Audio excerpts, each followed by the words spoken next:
This is the theBreaker.news podcast for the week of October 29th, 2023. I'm Bob Mackin, publisher of theBreaker.news and host of the theBreaker.news podcast. Welcome to edition number 314 and happy Halloween. The Breaker is your source for news, opinion, and analysis about British Columbia issues, institutions, and influencers. Later, I'll tell you how you can support The Breaker. On this edition, headlines from the Pacific Rim and the Pacific Northwest. I award a virtual Nanaimo bar to a difference maker. And on the Big Deal feature, this week's guest, British Columbia's Ombudsperson Jay Chalke. The independent watchdog since 2015 discusses the challenges he faces in keeping government accountable to citizens. Is it just me, or are these scary and spooky times for the federal Liberal government? The carbon tax is temporarily gone on home heating oil until after the next election, but not in every province.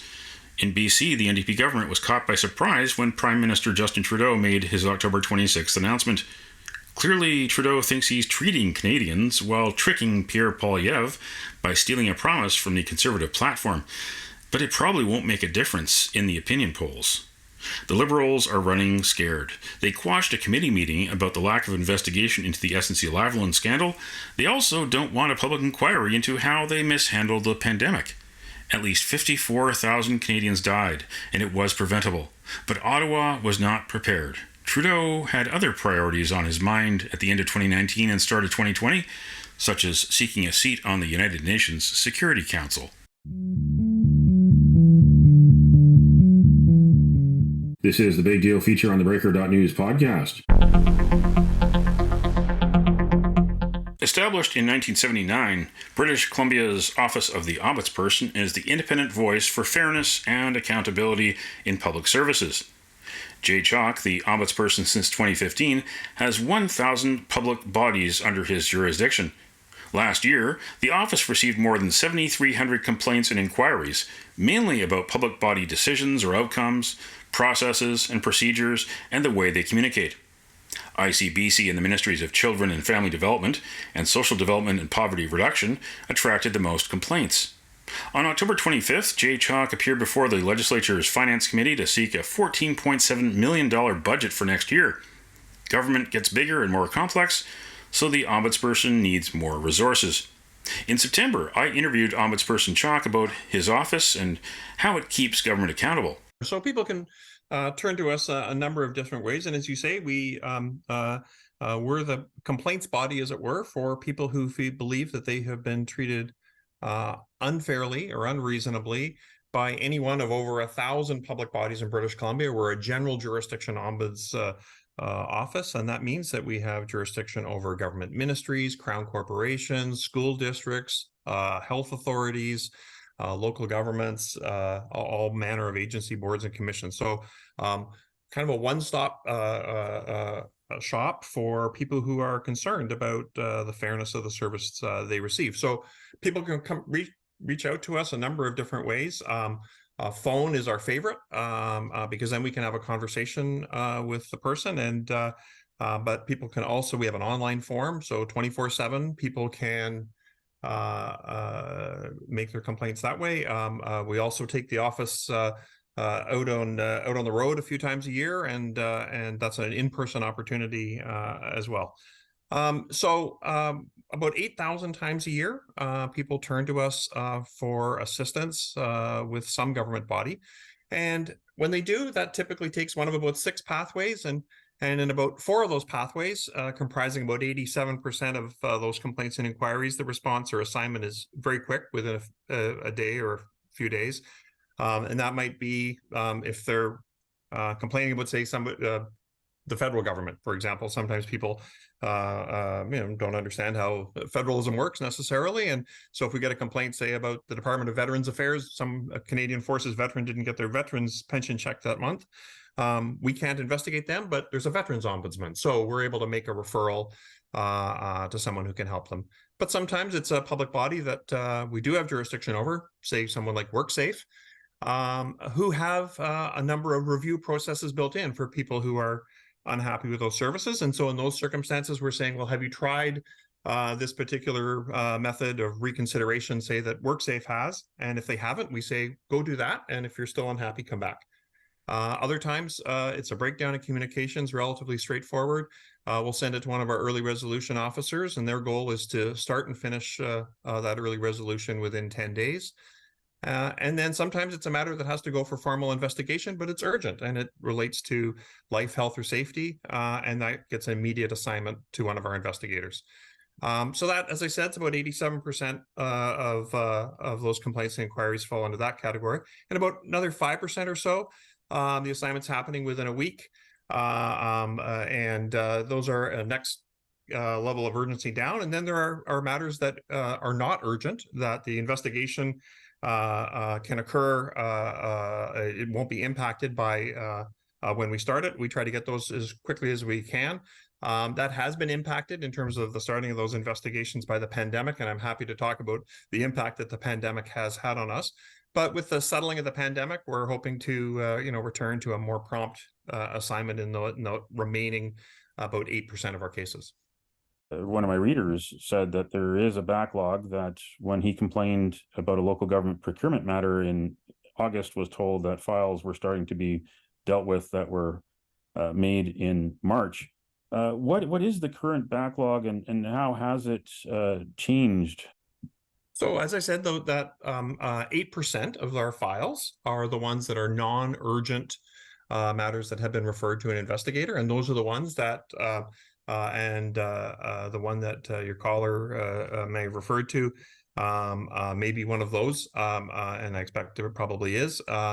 And we just always keep that list under constant triage, and something that is not urgent can become urgent, and so we can start a matter at any time. But there may be files that do spend a few months, as it were, on before assignment to an investigator. And we do that so that investigators have caseloads that they can give full attention to and move through their case list. So we could assign those matters more quickly, but then investigators would have a bigger caseload. So and we want to make those caseloads manageable so that they're able to, once they start an investigation, move through it promptly, and they do. So that's the approach we take.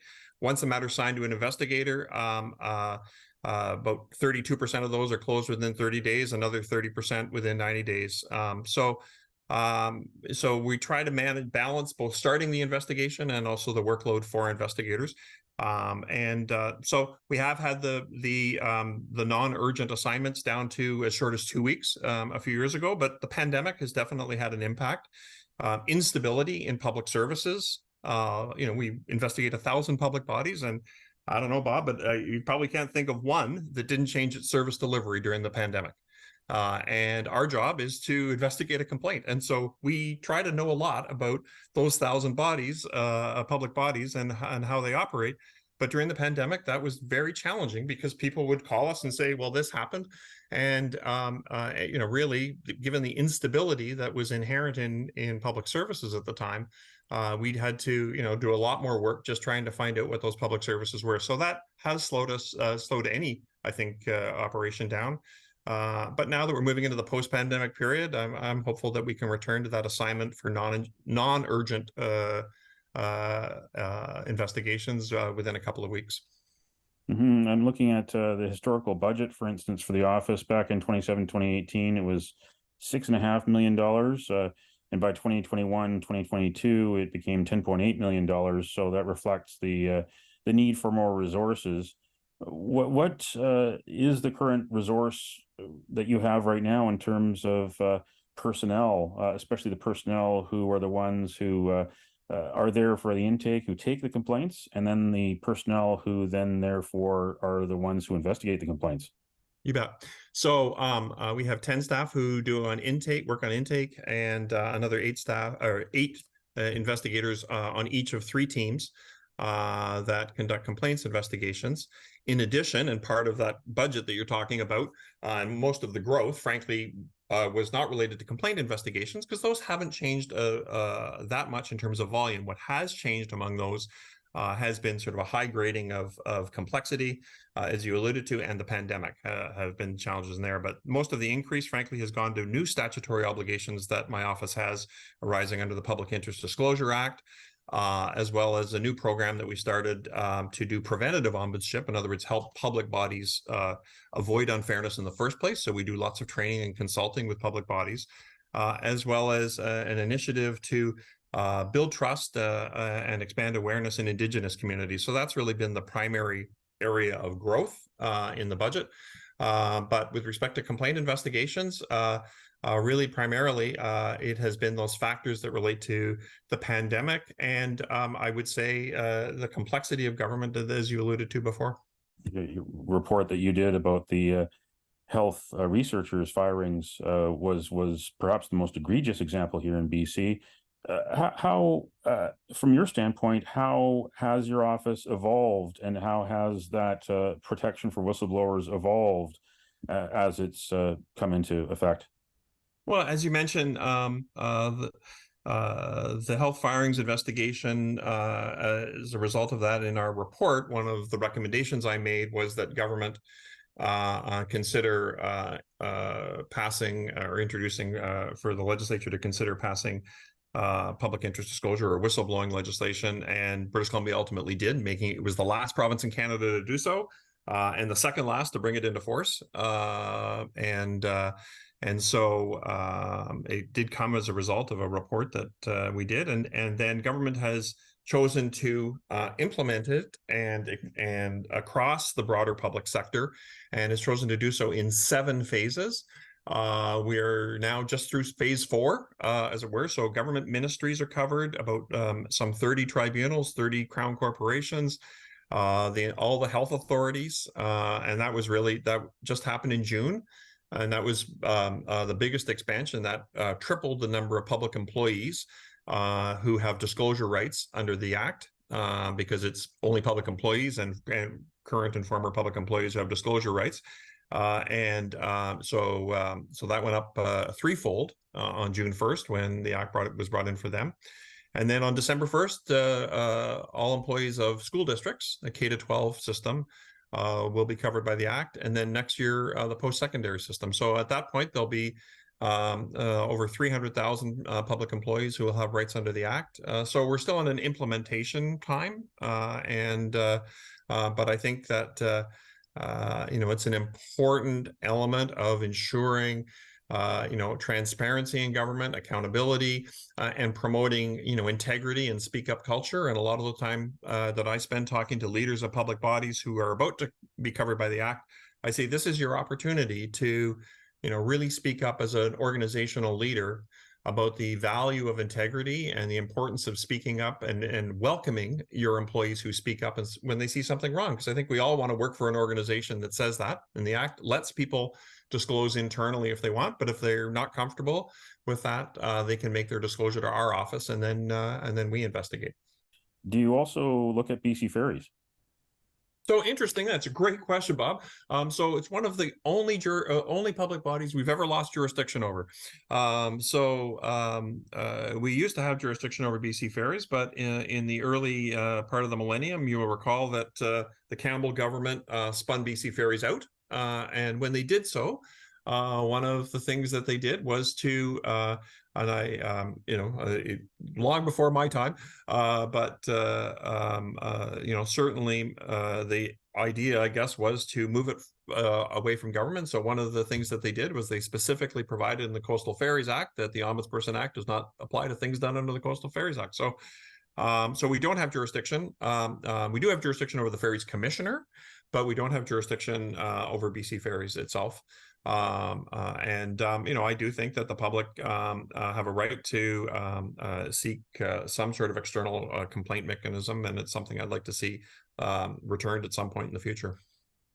And you of course look at a lot of financial and service issues, economic issues, but you have been doing reports in recent months that do look at social issues. Over the summer, there was the Time to Right the Wrong report about the confinement of Doukhobor children historically here in British Columbia, and also a report called Misinformed about problems inside the Ministry of Children and Family Development regarding permanency planning and obligations to youth in care. One historical case and one case of the Ministry of Children and Family Development, which has had a spotlight on it for a number of years because of some of the tragedies that have happened there. When you can talk about both reports and just summarize them and what you hope those reports will do in the long run.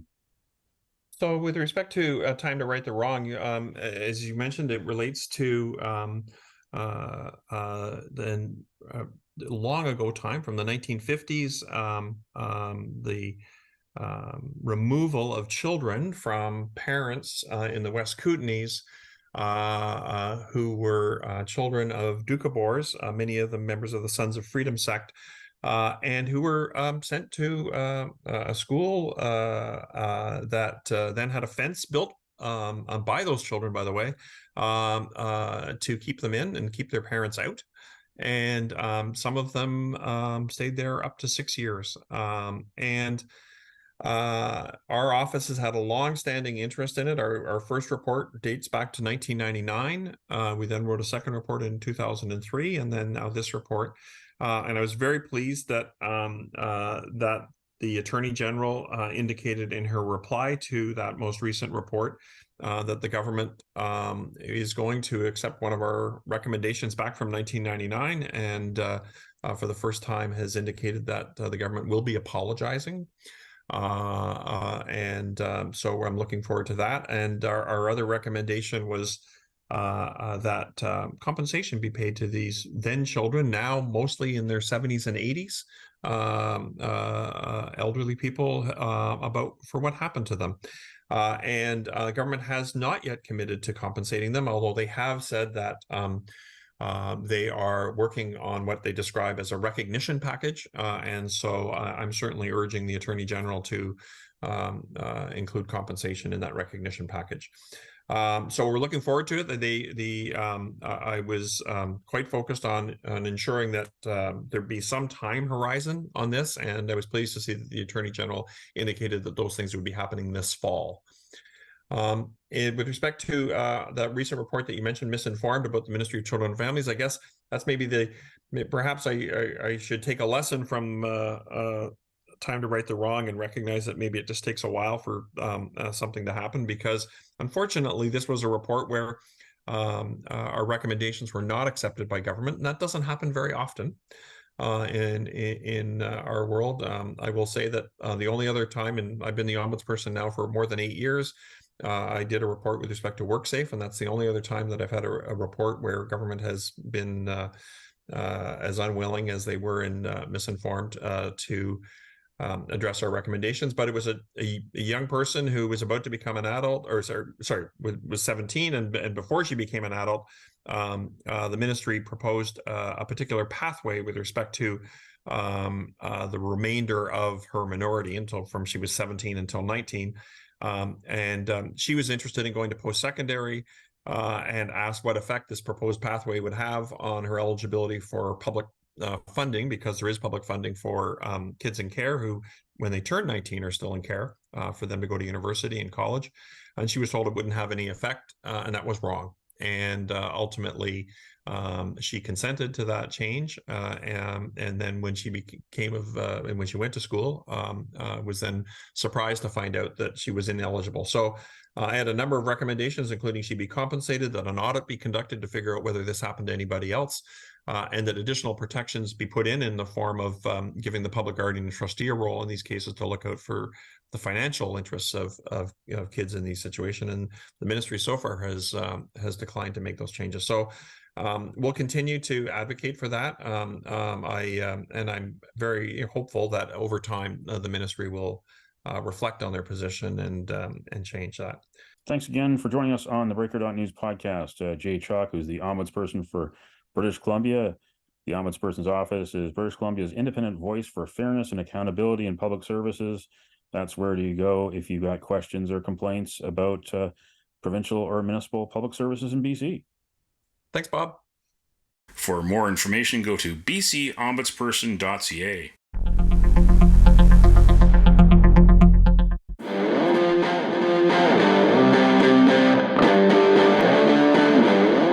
Now it's time podcast for Around the Rim. We look at news headlines around the Pacific Rim.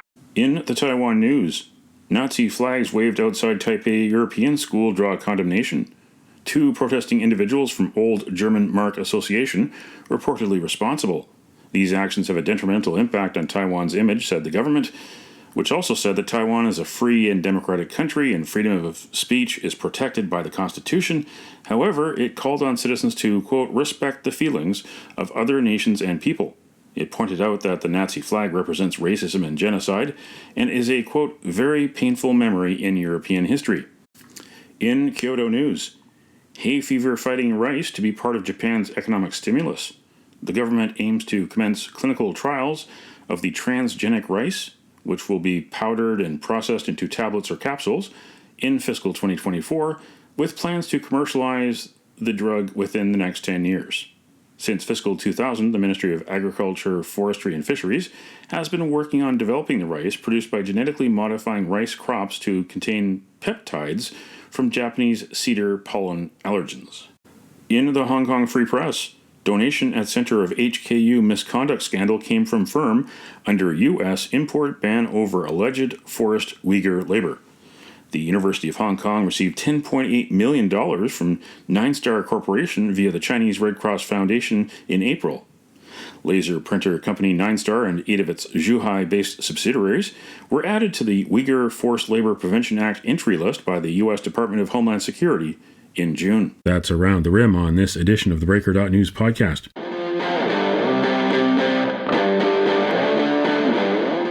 Now it's time on the theBreaker.news podcast for Cascadia Calling.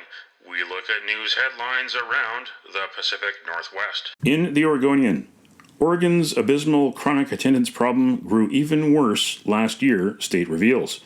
More than 38% of Oregon students missed at least 3 weeks of school in 2022-2023, an even grimmer number than the previous year when students first returned to school buildings full-time.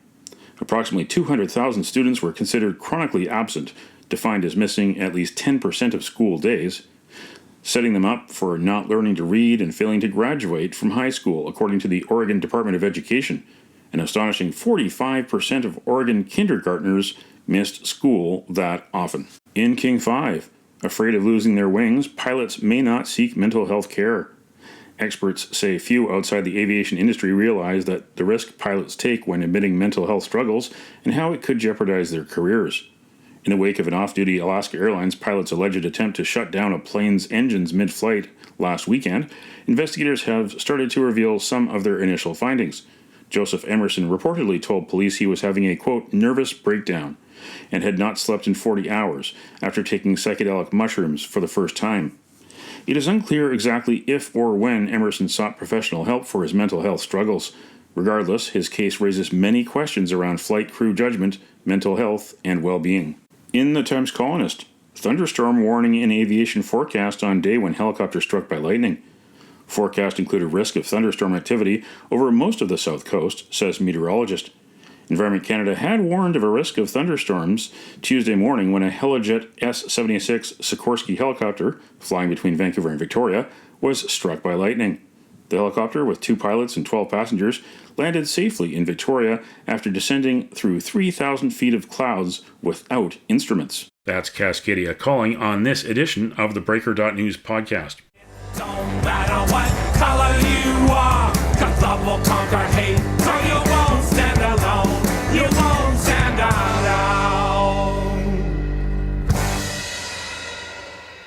The virtual Nanaimo Bar, brought to you by Spruce Hill Contracting. Every week we end the Breaker.news podcast on a tasty note by awarding the goodness of a virtual Nanaimo Bar to people making a difference.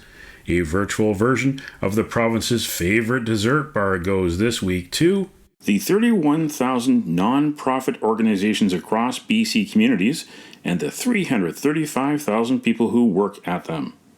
October 30th is Not-for-Profit Recognition Day in BC. You can nominate someone for a virtual Nanaimo Bar. Send me an email to bob@theBreaker.news. Spruce Hill Contracting, custom homes and renovations. Find more information at sprucehill.ca. These rich men know for Richmond, Lord knows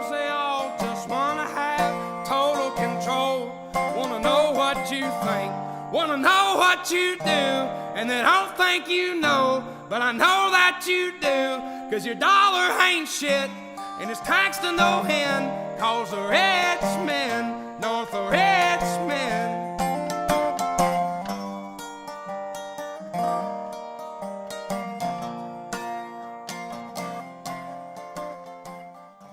That's it for the Breaker.news podcast for the week of October 29th, 2023.